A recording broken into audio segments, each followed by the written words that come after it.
Tá fáilte roimh go léir, go dtí an ócáid seo chun Ceiliúradh dhéanamh ar Sheachtain na Ghaeilge an seos le Ryan agus Cirt.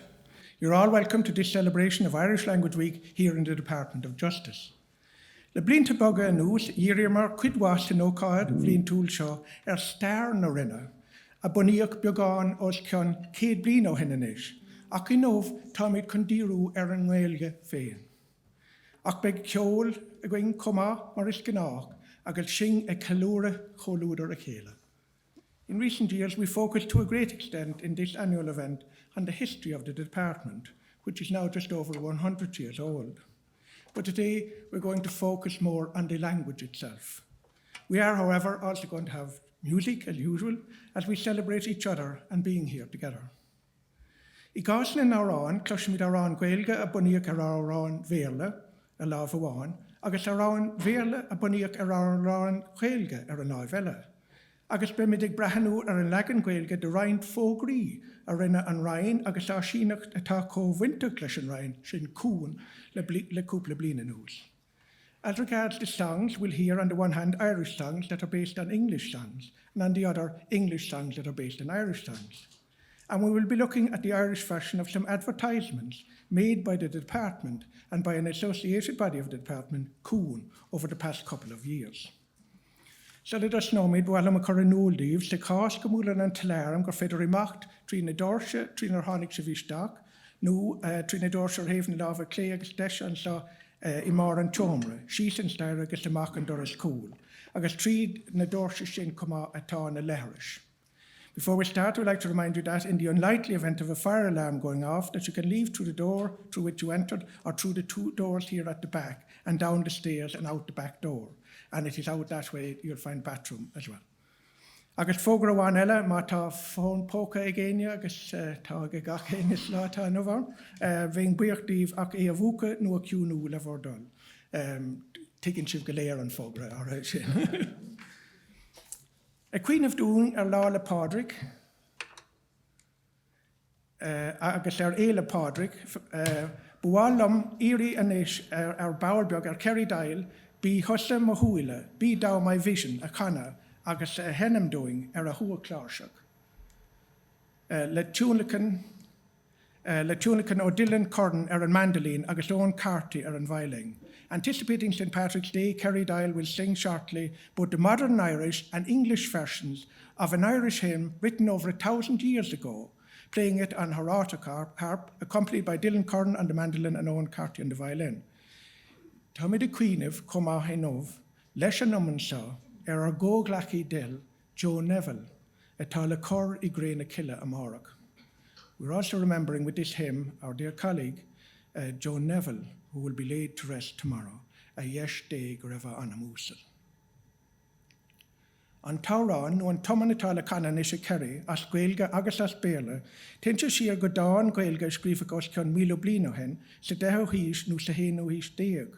The song or poem that Kerry is now going to sing for us, in both Irish and English, goes back to an Irish poem written over 1,000 years ago in the 10th or the 11th century. Astriach an dáin Ghaeilge, sa bhliain 9 déag is a cúig, agus cuir Eleanor Hall an tastracán I bhérsíocht 7 míle in dhéag sin. Agus 7 míle in dhéag sin a rís, cuireach na focail sin le fán tír a Ghaeilgeach, agus castar an toman sin, bí dá my vision, ar fud na crinne in nómh. The Irish poem was translated to English in 1905, and that English text was versified in 1912 by Eleanor Hall, and following on those words being combined with an Irish folk tune in 1919, that hymn, Be Thou My Vision, is still sung today around the world. Is álaigh gur cuir ó dúgáin as cuidóir in An Ghaoth Aneas ar Be Thou My Vision. Sa dara lá den níos seo caite, agus rinne gar iníon leis, rinne gar iníon leis Maya Brennan ón Rúpa Clanad, gá verse den astracán sin na hafada faoin tedal bí thusa mo shúile, agus tá ar Mara Brennan féin againn sin Kerry Doyle sa leis an 2 verse sin na Canadóing. A modern Irish versification of the hymn was made by A.O. Dougan from Gweedore in Donegal, and his granddaughter Maya Brennan of the group Clanad recorded 2 verses of his translation, which our own Maya Brennan, Kerry Doyle, will now sing for us along with the English version. Agus díreach in the sin, shining na ceoltóirí go léir and Bháils to Aileen An Ghaoth Aneas. Immediately after Kerry singing, all of the musicians will then play the lovely waltz, The South Wind. Gur amagwebh, falter if Kerry agus an bhfuil.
Gormag Kerry Doyle vi atúnacan ag Dylan Curran agus ag Eoin Carty ag Sacanson. Gormag cuma ag Aileen Harrington an Micheál Geneviéve Hennessy an Mauran Ed Shortt an Manjo agus níor ceoltóir speisialte Peter Browne. Tugaí búla bosella dóibh levardol.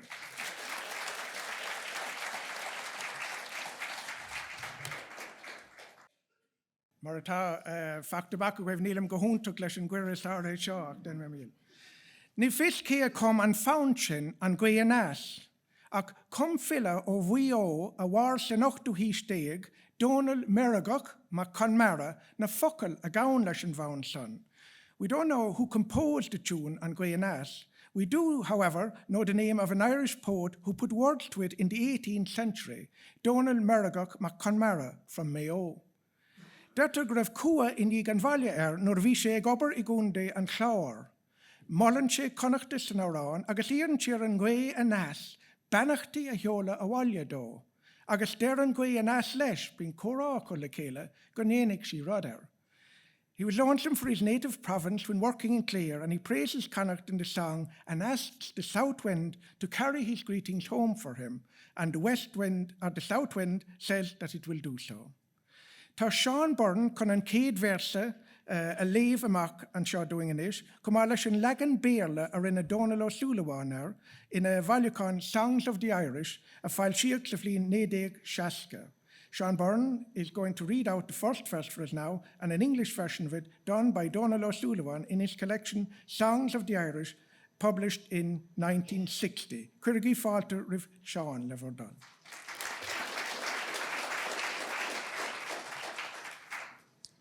A Ghaoth Aneas na mrain mo glas, a ní gach fatha ferver. Ver isk as, is green a jas, is lean is mas Geneviéve. Mas shees fod, mar mean fein shal, is mean a glatsa shada. Curran of art, chud chwevint nart, is tourdoon tiershin, vlos ma velsha. O south wind of the gentle rain, you banish winter's weather. Bring salmon to the pool again, the bees among the heather. If northward now you mean to blow, as you rustle soft above me, Godspeed be with you as you go, with a kiss for those that love me.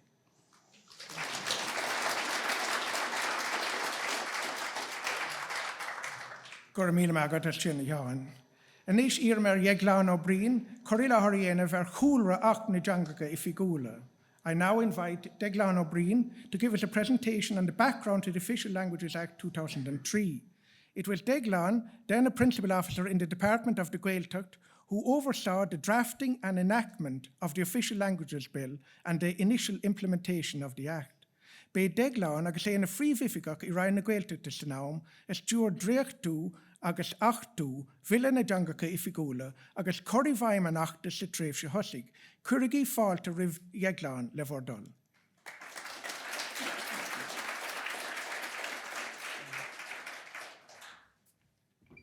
Agus ní lisa cum Kerry an fear ó dathúil sin.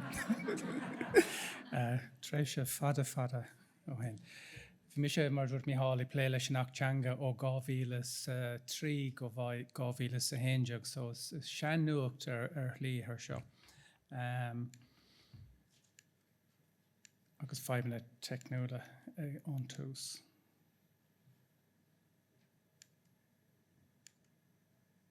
So, we have cooler nachta de. Siad na príomhrálacha ná bhainne siad le úsáid na Ghaeilge san Oireachtas, úsáid na Ghaeilge san Cuairteanna, forrálacha eile le fáin díreach acu córagras. So tá dúilgas ar cholachtaí stáit freigrúthirt a córagras sa teanga around Ian Customaire. One of the provisions in the Act, one of the categories is provisions with direct application to all public bodies. For example, there's an obligation on public bodies to reply to correspondence in the official language chosen by the customer. Tá dúilgas ar cólachtaí poiblí agus thart ar sécéad cólachtaí poiblí ar fad I bhí ann ón tús. Dúilgas ar na cólachtaí scéim éon tú le sin ar na Gaeltachta. And this concept of scheme was one of the, looking back, one of the strategic weaknesses in the Act. 600 public bodies, impossible for the customer to know what services were or were not available without researching each public body, and people don't do that. So tá tacht lasa ó hen agus an béim ar chaidán seachas scéimena agus crothíoch an Act ofig nua Commissioner Teanga le fáim le farachán a dhéanamh ar cholíanamh orálacha an Acta ag cólachtaí poiblí, so oversight of implementation.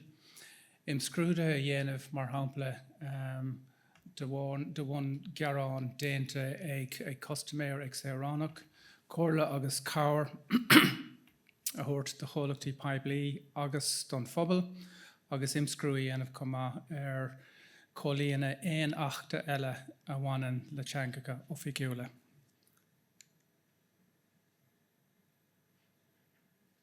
agus Browne an Fáinne Geal Sheachtain, mar ruirt mé Fáinne Geal. An aim leis an act fidir é rá go han siimplí ar fad, sa láthair níos mó de thuirmhísí in Ghaeilge a chur fáil ón tuirmhís feidblí ar chaidán níos arda. So the objective is to extend to provide services through Irish in response to demand at a higher standard and more extensively than theretofore.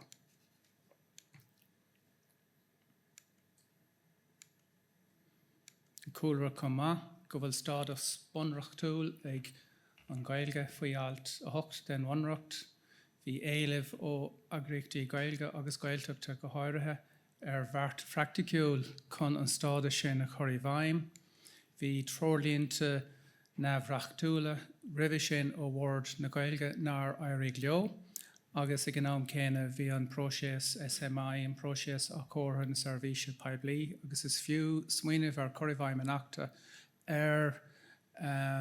bart Servici Customera. It's worth thinking about the implementation of the Official Languages Act as a response to the rights of customers and the rights of the citizen, rather than simply on the constitutional obligations of the state.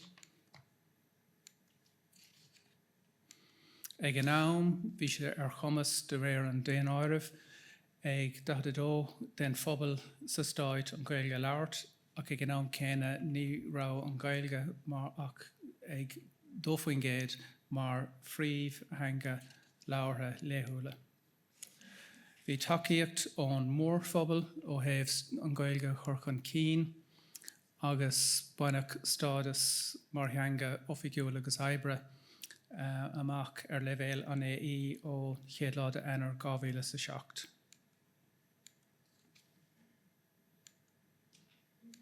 An fís a bhí go rialtas ag an am ná gur tír láthanga í éire agus buntáiste mór ag an bobal béarla agus Gaeilge a bheith acu. So the government's vision at the time was Ireland is a bilingual country, and there's a real advantage in having two languages. So in the past, certainly in the years post-independence, there were rather wilder ambitions to displace English, and that certainly is no longer on anybody's agenda. Instead, Sheachtain policy an rialtas na úsáid agus ólas ag an Ghaeilge a bhéadú mar theanga phobal ar bhain céimniúil agus an oras saoránach agus is féidir a bheith dáthangach in Ghaeilge agus I méarla. So coming back to the idea that this is a public sector reform process as much as anything else, ceisna conas go féidir éfacht an act a bheasúnú. So Ibrahim bheith béim or bhí béim sa láthair seirbhísí as Gaeilge chochaidán agus cho éastacht teachtarthú leis na seirbhísí céine a bhí agus atá fáil trí bhéarla, agus éileh a bheith na seirbhísí sin as Gaeilge. Ar leibhéal eile áfach ba chóir measúnú éfacht na acta an acta a dhéanamh I ggóthés todhchaí na Gaeilge mar theanga beo labhartha agus tionchar an acta sin. And sort of an interesting question there about how one measures the effectiveness of official languages legislation. One measurement is that there is demand for the services to be provided, but the second is that there is the capacity within the public sector to provide services on the basis that there cannot be a demand for a service that doesn't exist. So the two needed to go together. So again, looking at this from a public sector reform process perspective, bhí Briain ceisne le freagart.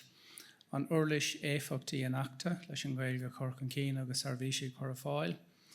An bhfuiltear ag chur leis na seirbhísí poblí atá fáil trí Ghaeilge, an bhfuil pobl na Ghaeilge ag baint leas asú mar seirbhísí agus I gás gach ceiste thuas, an bhfuil fianaise fáil mar hacaíocht don bheasúnú don freagra.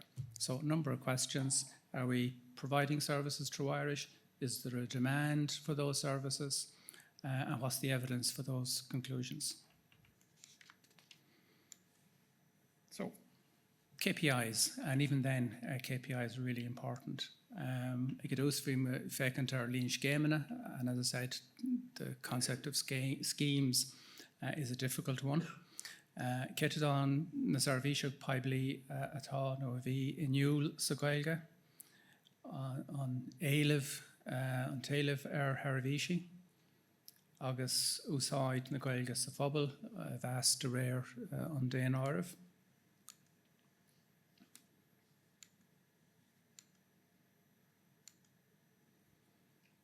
Líon na cólachtaí Paibli gan a bheith ag cólíine anachta de réir and Commissioner Teanga. So complaints are a measure of effectiveness, and you can look at that in two ways. The number of public bodies that were deemed not to be complying with their obligations according to the Language Commissioner. That's good news and it's bad news. It's good news if it means people are looking for services and they're complaining when they're not available.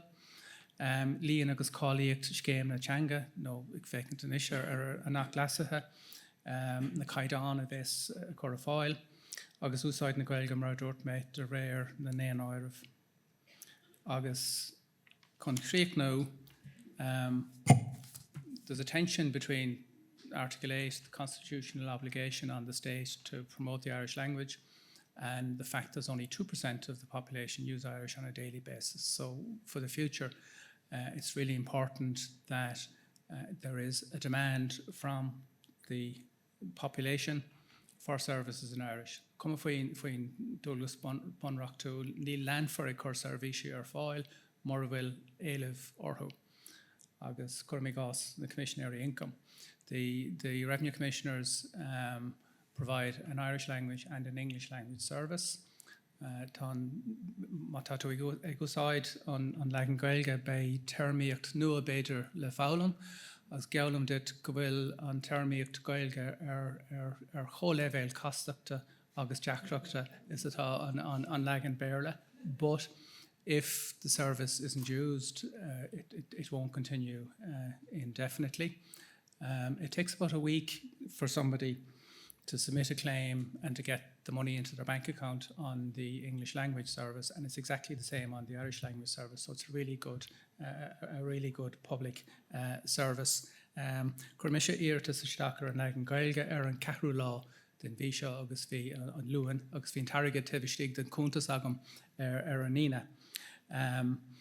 I suppose the real point is these services exist and they won't continue to exist indefinitely unless there's an adequate demand for them. So Aine sa seomra a bhfuil ar cumasacha an termíocht nua seo álam bhfuilhim úsáid a baint as an termhís Aileen ionach an termhís ionach seo tar fáil Aileen. And I'll stop there. Thanks.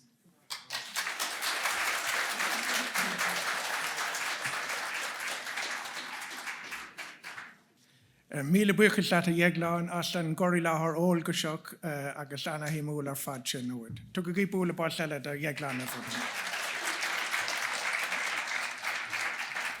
Tá mí chun filar An Ghaoth Aneas leis na ceoltarí ag seanam Fáinne Geal an lé a bheith gá chana comá. We are going to return now to the music with the musicians playing The Dawning of the Day, which will also be sung. Fáinne Geal an lé was published in 1847 in Irish Popular Songs compiled by Edward Walsh. An English version, The Dawning of the Day, was published in 1873. Falsiach Fáinne Geal an lé sa bhíon 8 in Popular Irish Songs acquire Edward Walsh dal céile. Falsiach Lagan Béarla de, The Dawning of the Day, sa bhíon 8 San árán seo, búlan an fila le spéirvan a mu féin dua lé féin le bracha an lé agus déanann sé iireacht bheith mór lé ach der sí leis balú leis. In the song, the poet meets a mysterious, beautiful girl alone in the countryside at the dawning of the day and tries to woo her, but she tells him to get away. This is the type of composition known as an ashling, or vision poem, in which the woman in the poem actually represents Ireland under English control in former times. Ashling atá san árán ina saolítear an tír mar bhean óg áling féasmacht hasanna. Is an bhain seo a bhunaigh Patrick Kavanagh on Raglan Road. Dawn iarr sé ar Lou Kelly é de canna le fáin Fáinne Geal an lé. It's on this tune that Patrick Kavanagh based on Raglan Road, a poem which he asked personally Lou Kelly to sing to the ear of Fáinne Geal an lé. We have a special guest back to sing this with us today, a former member of staff of the Department of Foreign Affairs and later Ambassador to Australia, Breandán Ó Caollaí, Cuirigi Fáilte, Breandán, agus na ceoltóirí, agus iad casa agus a canna Fáinne Geal an Léi. I hope you'll be clapping as much after you hear me sing. Sympathetically, at least. Tom chun cuidúla Breandán. So sé tastal. Go géir. Kindle to make it. Okay. Marden mocht aus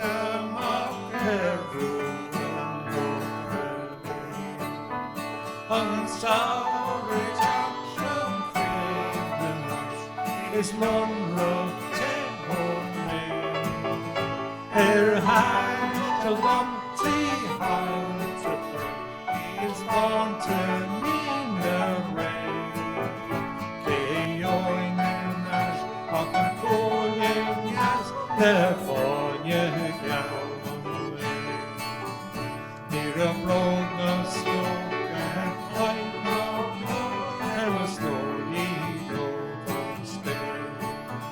On forth the sheets between the foster or on me. We call on Cuan tequila, say hope the road borgan, their veins cat, their Fáinne Geal. Oh, the Heon, she's their master, they Margaret is a week or we now start we. She goes, she won't.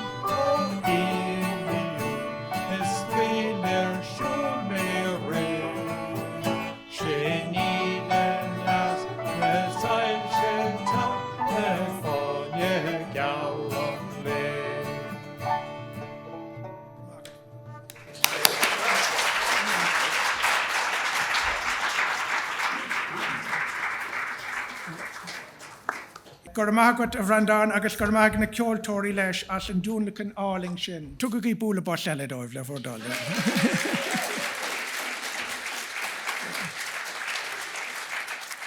Confer agus Sheachtain an Raglan Road féin ar Bowlbeg, ag ribh sin camid chundíriú a roinnt fógraí Ghaeilge a rinne an Roinne agus an áisína Cuan le cúpla bliana nús, faoi aráil atá I lasú a rinneach ar achna Teanga Ghaeilge 2003. You will have an opportunity to listen to An Raglan Road shortly, but first we're going to focus on some Irish advertisements that were made on an amendment made in 1921 to that 2003 Official Languages Act. Éistlein a raibh le rá ag an ara glí agus Cirt an tánaiste Simon Harris I réamhtheafada a rinne sé don ócáid an seo a bhí going sa Roinne agus Cirt chun Ceiliúradh dhéanamh ar Sheachtain Ghaeilge 20 Listen to this pre-recording that the Minister for Justice at the time, tánaiste Simon Harris, made for our Irish Language Week event here 2 years ago in 2023. The final provision that I wish to highlight is contained in an Act which was passed just over a year ago, an Act which amends the 2003 Official Languages Act, a provision relating to advertising in Irish, which has only recently come into operation, but an exciting and important provision in terms of ensuring what we do is effective and meaningful, because it is provided as follows in the first subsection of a new section 10A inserted in the 2003 Act by the Amendment Act. And it says, a public body shall ensure that at least 20% of any advertising placed by a body in any year shall be in the Irish language, and at least 5% of any money expended by the body on advertising in any year shall be used to place advertising in the Irish language through Irish language media. Again, we have made some great public notices in Irish in the Department of Justice over the years, and today I ask you again to create noteworthy original advertisements in Irish over the coming months. Let's not see this as box tick, but actually meaningful, noteworthy advertisements that can help and make a difference, both for the wider transmission of our department's message and indeed for the very benefit of the Irish language itself. Let us create new advertisements in Irish which will be noteworthy. Tá mid chun Breandán Ó Caollaí cúpla ceann leis na fógraí sin a dénach. Sa bhliain fiche trí féin, reachtáil an Roinne feachtas chun daoine a chur ar an eolas faoin na gcearta sa cás go ndearna cuir in an aghaidh. Íspartig na cuireachta beag is agad caríd na cearta atá agad an tedal a bhí ar an bheachtas. In 2023, the department ran a campaign to inform people of their rights in the event of a crime being committed against them. Victims of crime, Know Your Rights was the title of the campaign. Bhí mar aim leis an bheachtas daoine a dhíriú ar cheart na níospartach lena gcuidítar le daoine tacaíocht de áilt a bheith uatha dá méadís trécht teacht chun bheith ina níospartaigh. Tá ólas chur ar fáilt sa ceart sin faoin gcóras Ceartas Cuireadh le gur féidir le daoine bheith ólach ar a féidir lá a bheith ag clú leis. The aim of the campaign was and is to direct people's attention to the Victims' Charter, which helps people find the support they need if they ever become a victim of crime by providing information on the criminal justice system so that they can understand what they expect. Na cearta atá ag íspartach, tá an ceart chun seirbhís a tangrachta agus astrucáin a áil tírin asca, agus tá mid chun Breandán Ó Caollaí ar an Raglan Ghaeilge den ógra lena cuireadh sin in úl, ní lánach leith nó méid. Among the rights a victim has is the right to a free interpretation and translation service.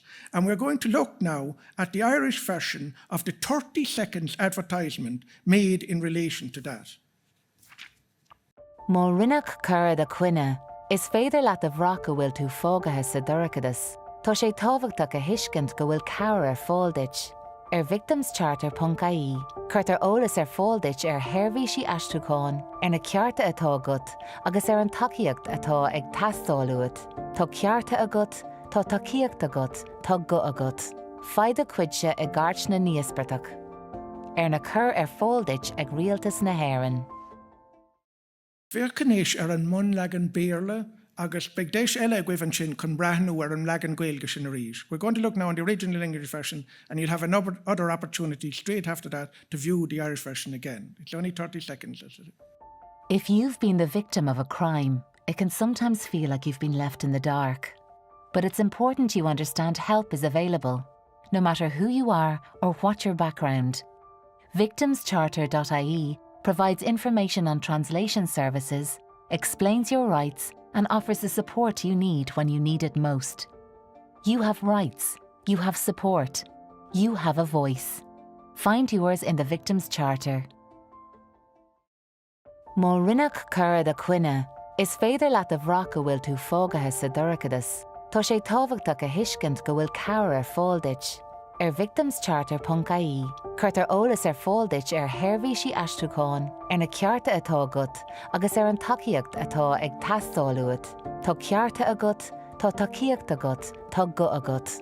Faide cuidse i gcairt na níospartach. Ar na cur ar fáildeit ag rialtas na hÉireann. Sin an céad ógra inis. Tá me chun dul go dtí ceann eile a rinn an Roinne féin. I dúrascáile Tomás Ó Máile that titled Supporting a Victim's Journey, a plan to help victims and vulnerable witnesses in sexual violence cases. Mollach go mbeadh feachtas ann a bhainneach le tileú I ggóthaíocht Cadraimh Gnéis, rinneach an molla mar seo leannas. There should be a government-sponsored programme of public education on the meaning and importance of consent in the context of sexual relationships and sexual activity. Cuir túsla feachtas fógraíochta I neireann na bliana fiche trí, chun a chur ina lí ar ghaoine a háchtaí a bhí sé go mbeadh córá idir an bheirt le go mbeadh sé saléir iad a bheith ag tileú le Cadraimh Gnéis a bheith ann. The Let's Have the Consent Conversation campaign at the end of 2023 focused on the importance of the couple talking to one another to make sure that both were consenting to there being a sexual relationship between them. San ógra seo feicimid sra córáite faoi hileú idir cúplaí éagsúla. In this advertisement, we watch a series of conversations about consent spread and evolve between various couples. Seán fanart rud ag an eile aanamh? Ar bhfuil ag seach ar asca mé heachsa. Sulla é míad níos faide. Cá leis bhfuil lí a gatsa. Fáinar do lí go luanacht. Jack ar fáin a bheith hurt, ó bhog na póistí a rais sa teach. Ní thurlóg é míonacht, ceart glór. Tá an Amracha áilte gúin cinse. You know I míad, Briain? Cuan cínta. Beag bean ar a bhfuil ar bun, bíoch an córáf we halúán.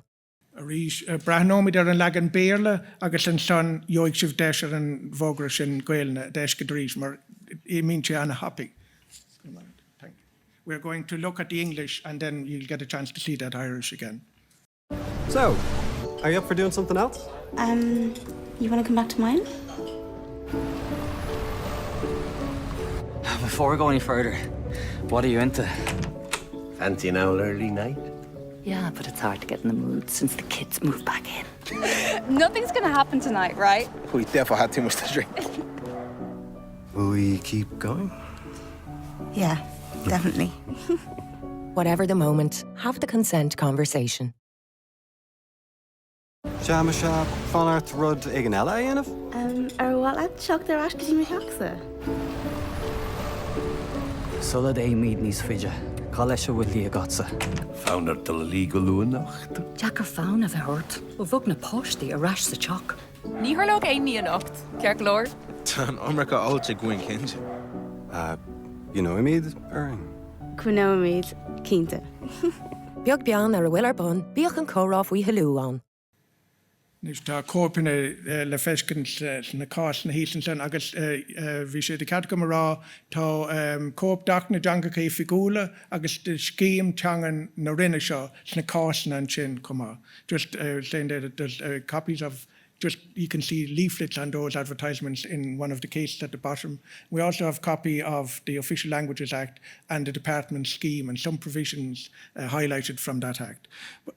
Tommy Condoleezza, we're going to continue with the advertisement for a bit. We're going to watch two more. Is she an áisiúnach nua bhunatha Cuan atá man feachtas fógraíochta Sí an áisiúnach nua bhunatha Cuan atá man feachtas fógraíochta bhaineann leis an réimse deireanach sin inis, agus lingan is ón agriíocht sin chun gá ógra a rinne ar san I nera na blina seo caite le míana beaga nús. Tá conítla na choirí láthair tá Cirt Hegarty, Danny Fitzpatrick agus Walter Jayawardene a raibh lábhacha ile in native na Vógraí. The recently established agency Cuan is now engaged in campaigns relating to that final area, and here with us from that organisation to introduce two new ads they have made at the end of last year are Cirt Hegarty, Danny Fitzpatrick and Walter Jayawardene, who were instrumental in the creation of those three advertisements. Curragí Falter Rope Jayawardene.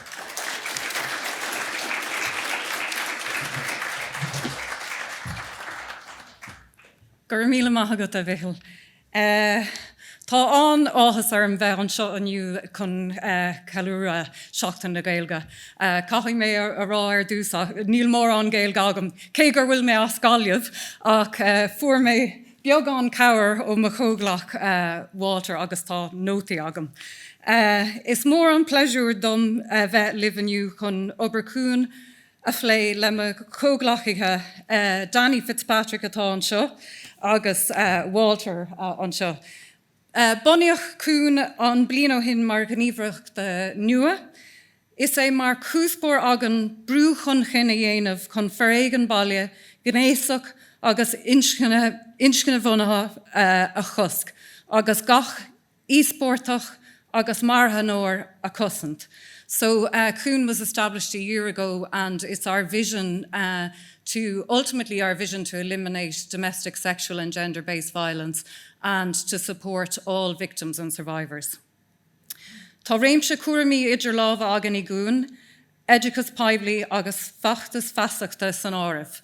So we have a range of responsibilities, but one of our main responsibilities is public awareness and education and these national campaigns. Cúpla seachtain ó hin, cheolmuid an chéadachtas náisiúnta riamh de chuid Cuan na scéalta is deacra. So a couple of weeks ago, actually, with the minister, we launched our first campaign led by Cuan, The Stories That Are Hardest to Tell. Chuir mé ar aith chuig Walter sibh chun cúpla focail a rá faoin bhachtas. Gur maithagad. Maithagad, Sarah. So tá Danny an seo gceannas ar an glóribre ar taobh bhachtas ach gur thug sé an job domsa cúpla focail a rá faoin bhachtas. So it's actually Danny here in charge of all our ad campaigns, but he gave me the job of doing the talking today. So tá tahi is fórsaigh agus fearnóirí I gríolóir na luachana a thugamíd darghuid ibre I Cuan. Sinna an fá ar ceapamar gur ceart an tespérius sinna Shortt I lár an énig leis an Ghaoth Aneas. So the experience of victims and survivors is at the heart of what we do in Cuan. And we thought that really should be the focus of our first outing as an agency when it comes to doing ads and public awareness campaigns. So, sé mar béim an achtas daoine a tháinig trí ó éigean bhaile nó gnéasach, tá míad ag cur ascéalta chun tosaigh. We're putting the experiences of victims of violence, domestic violence and gender-based violence and sexual violence to the fore. Agus slúán an achtas ná scéaltas deachar insint, scaid an insint. So the hardest stories are stories that need to be told. Mar tá lá an daoine in éireann ag funningt os íseal. Tá sé deachar scéalta mar sin insint, mar gheall ar nára, mar gheall ar agla, mar gheall ar stigma. So people are suffering in silence. It's very hard to tell these stories. A lot of people have difficulty telling those stories due to shame, due to stigma, due to fear.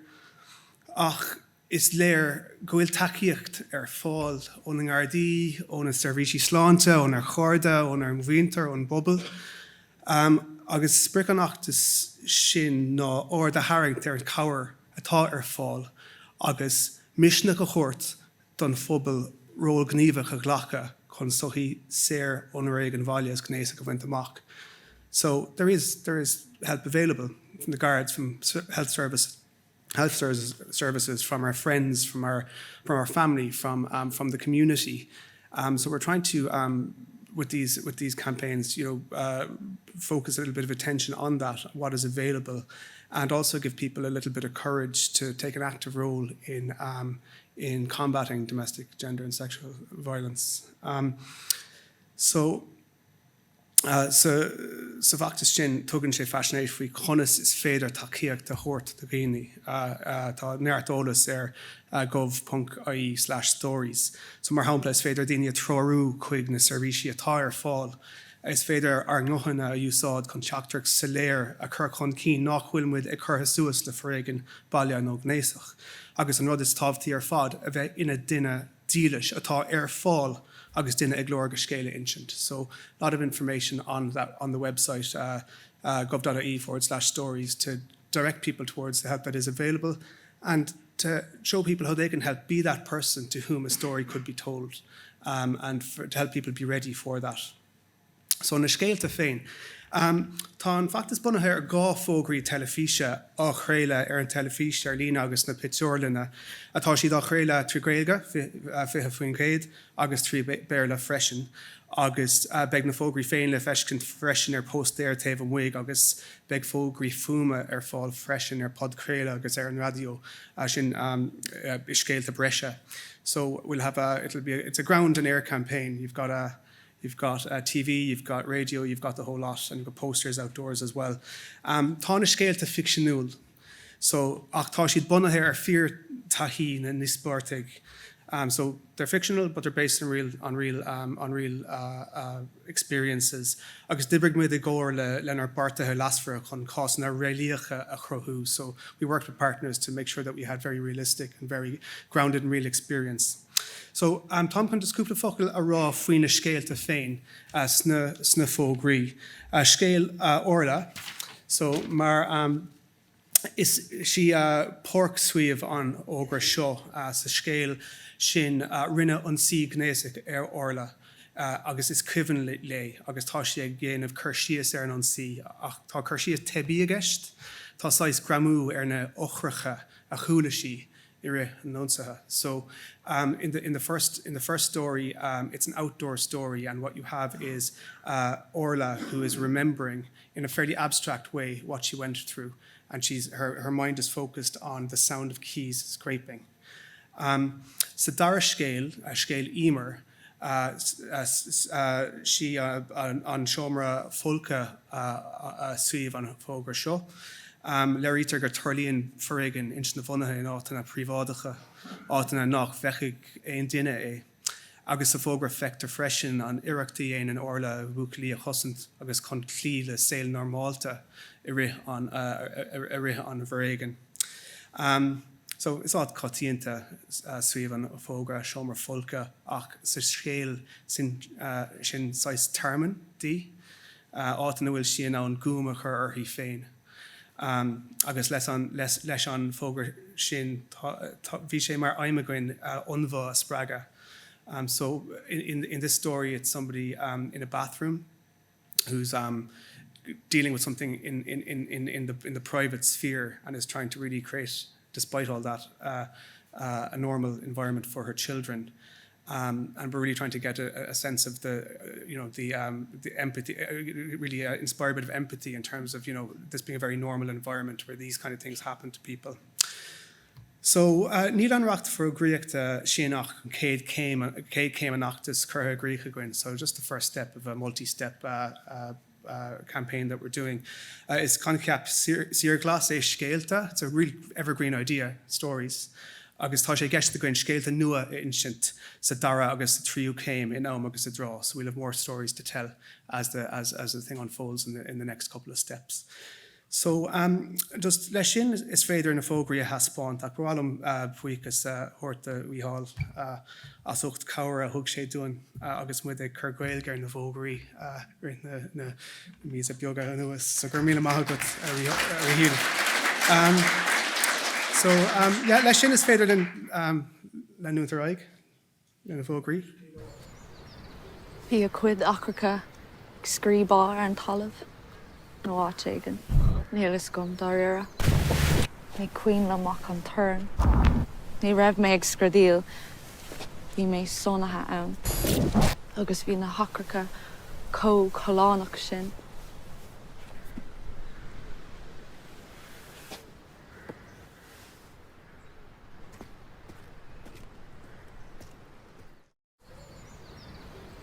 His keys were scraping on the ground or somewhere. I don't really know. I just remember the noise. I wasn't screaming. I was just stuck there. The keys were just so loud.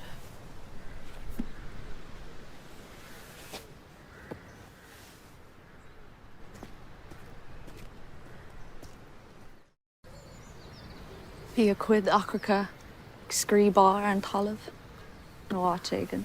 Nílas gom daréire. Ní cuin leach an turn. Ní raibh mé ag scradíal. Bhí mé sonathe ann. Agus bhí na hacracha choláánach sin.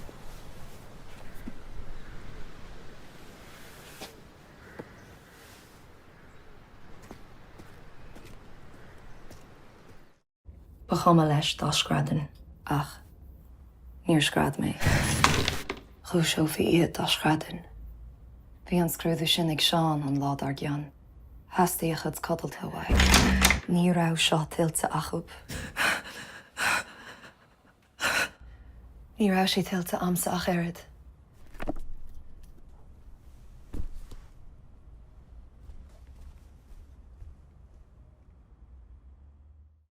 He didn't care if I screamed, but I didn't. It would wake them up. Seán had that test the next day. He needed his sleep. They didn't deserve this.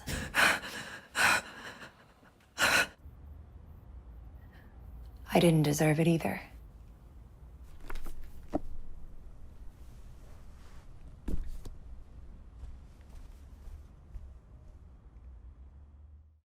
Ba chuma leis dá scradan ach níor scrad mé. Chúis seo bhí iad dá scradan. Bhí an scrúdú sin ag Seán an lád ar gceann. Heastaí a chud codalta amhaid. Ní raibh seo tiltte achub. Ní raibh sí tiltte amsa ach aird.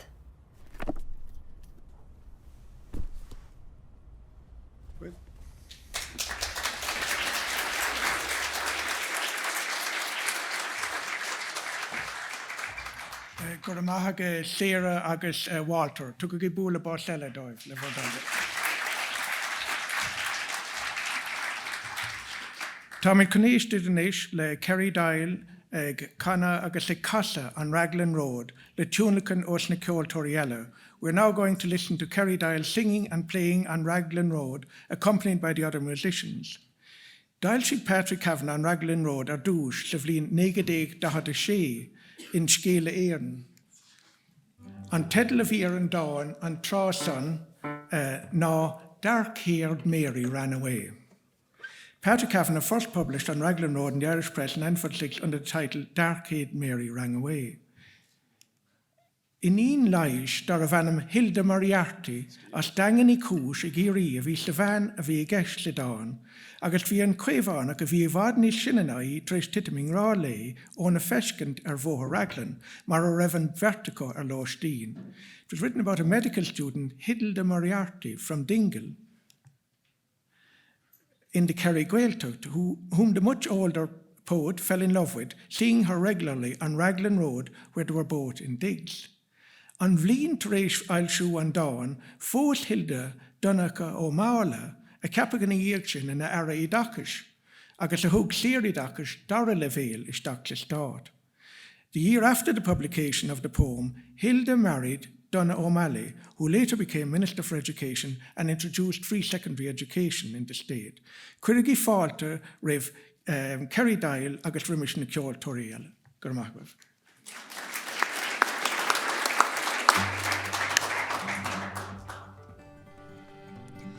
On Raglan Road, of an autumn day, I saw her first and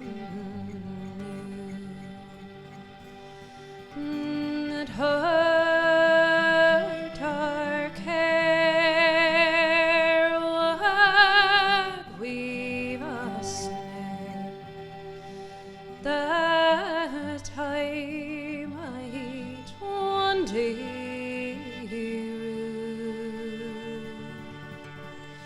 I saw the danger and I passed along the enchanted way,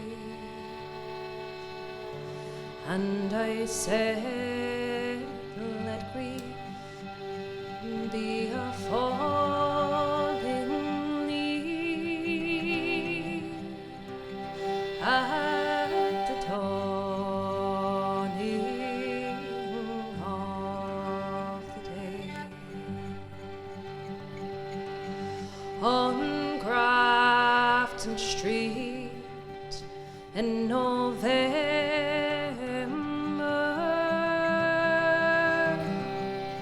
we tripped lightly along the ledge of a deep ravine where can be seen the worth of passion play. The Queen of Hearts still making tarts, and I not making hay. Oh, I love to march, and by such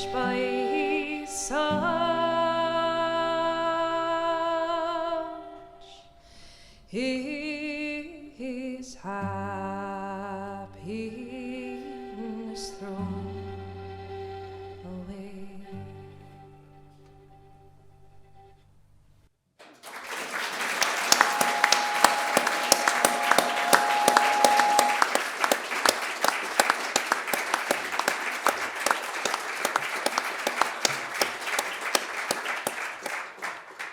Bhí sé sin go húntaach ar fad. Like, that was really wonderful. Gur maith Kerry.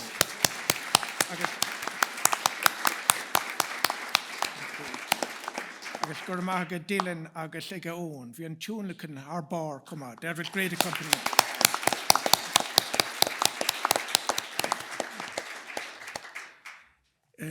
Is Carty lua cumá leis an bhráil sin faoi ógraí, bhí foráil sa lasúar ina cinach na Teanga Ghaeilge fiche trí, go bhfuil seo faoi plán náisiúnta herbhísí poblí Ghaeilge, agus bhfuil siach an plán sin le míana beaga nús, agus tá seofar an bland sin a corrivaims na míana beaga amach Roinne.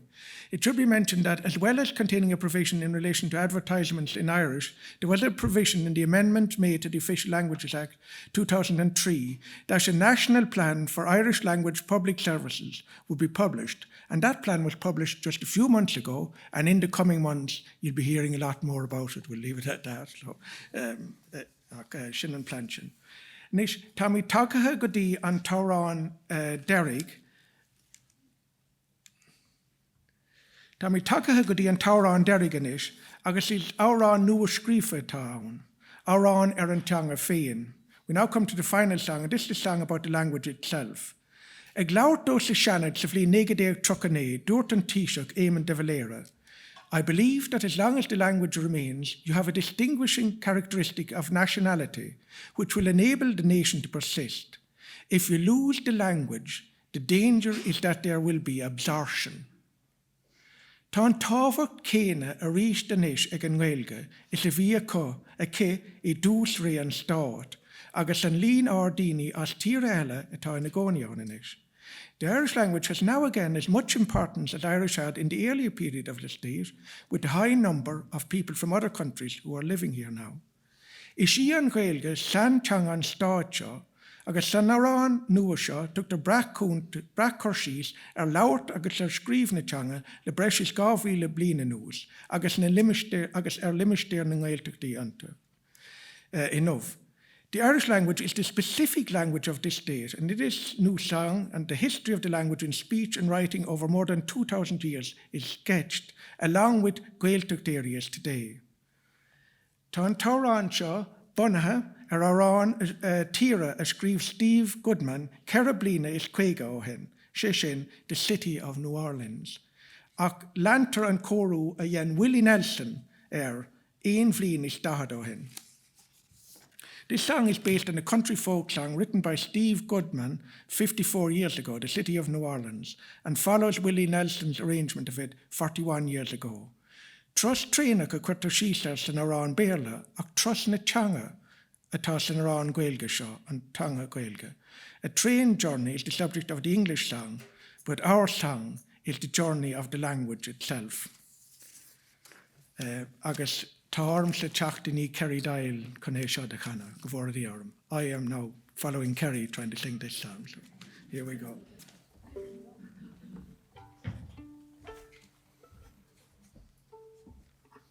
Okay.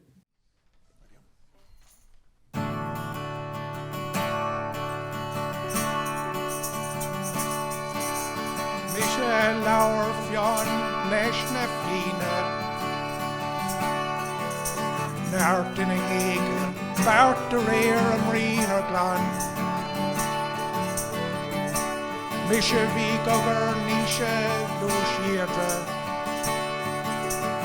We fit Breandán ní nad of outland. A cornig na hanglan Normandy, a queer a Teanga Ghaeilge keen. Roog Teanga Arson and Whale fake horses shear.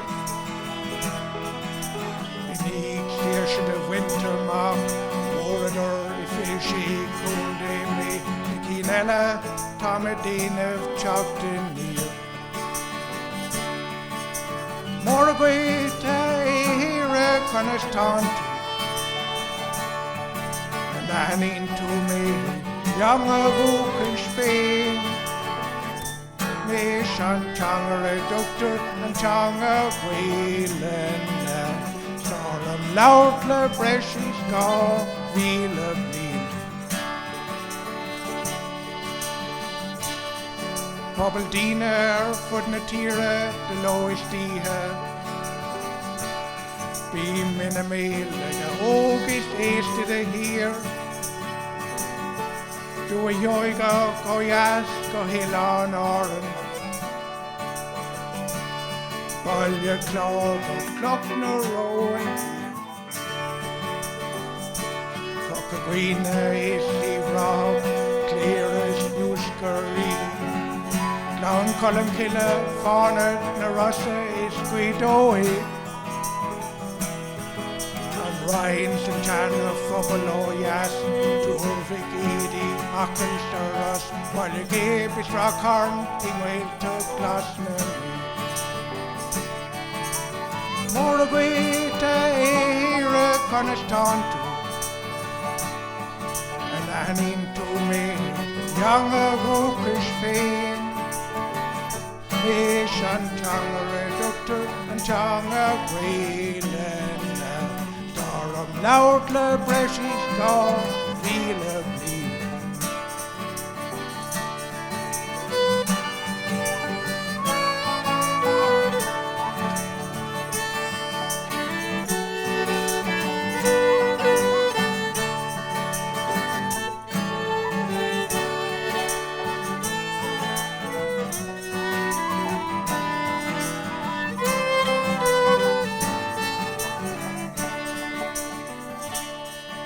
In Micheál the Vracador draw me.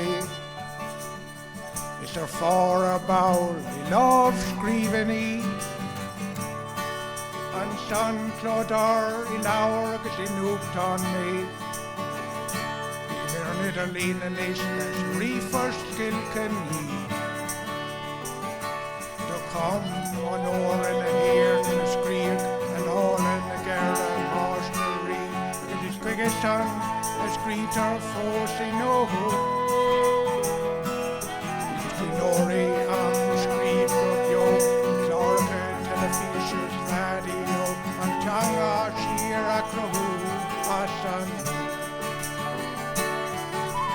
More of it Era Conistonto, and Aileen to me, young Rokish faith. Fish and Teanga Reductor, Teanga Ghaeilge. From loud for Cuan go feel from loud go Cuan go feel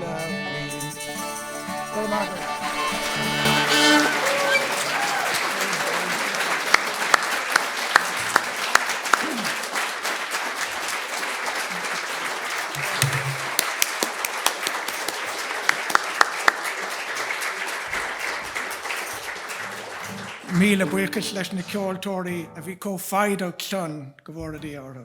Míle buchas le. Tá buchas le ghlacha le Gayawardene gom, díreach beg písele going ach tá buchas le ghlacha le Gayawardene gom de sac, daoine iad a thug Ó Caollaí an léanamh. Dús tá na ceoltóirí úntacha tá going an seo, Kerry Doyle, Dylan Curran, Carty, Aileen Harrington, Geneviéve Hennessy, Shortt agus ar níos speisialta Peter Browne. Tugadh í búla bás eile dóibh le bheith.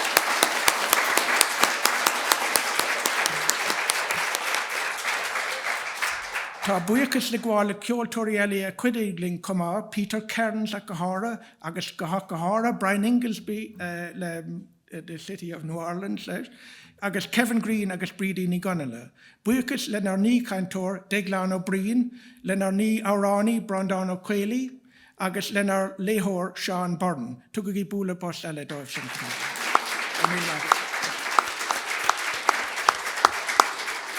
Agus gur maithe go muintear Cuan, Cirt Hegarty agus Walter Jayawardene, agus le Danny Fitzpatrick cumá, tug búla bás eile dóibh sin.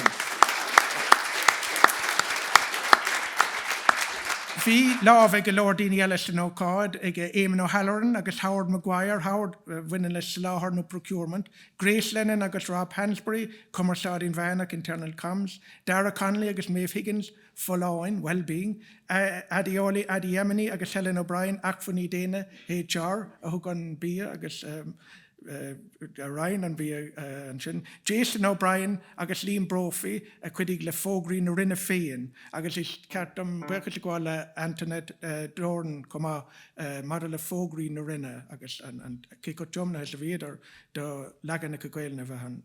Gur maithag Aileen Cunningham as cuidú leis an tispáint is atá an San Hawl le Paula Kavanagh, Raphael Novak agus Kieran Collins, technoliaach na Fashinéis IT, le Robert Ryder, Anita Kelleher, Heather Barry agus Neil Briain, Maureen le Aidan O'Brien as an atrium a chur fád agus réite goach doing.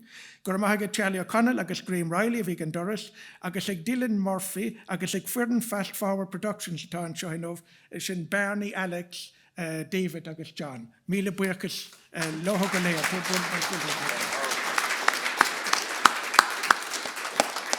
Agus míle buchas livse go léir mar loch déisteachta. Tu go gí búra bos dóibh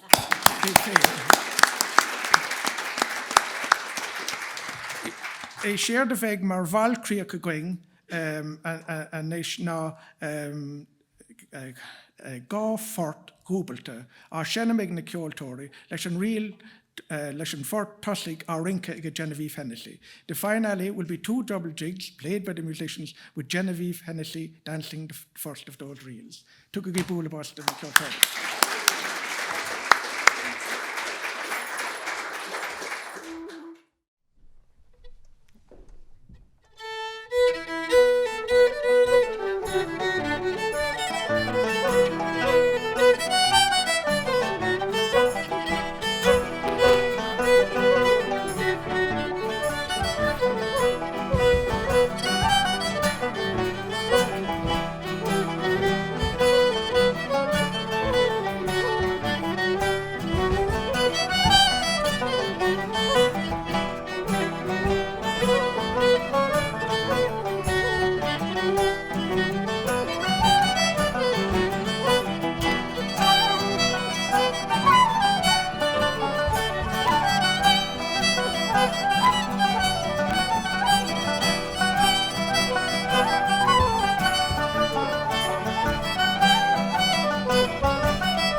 Sin gur míle maith agaibh.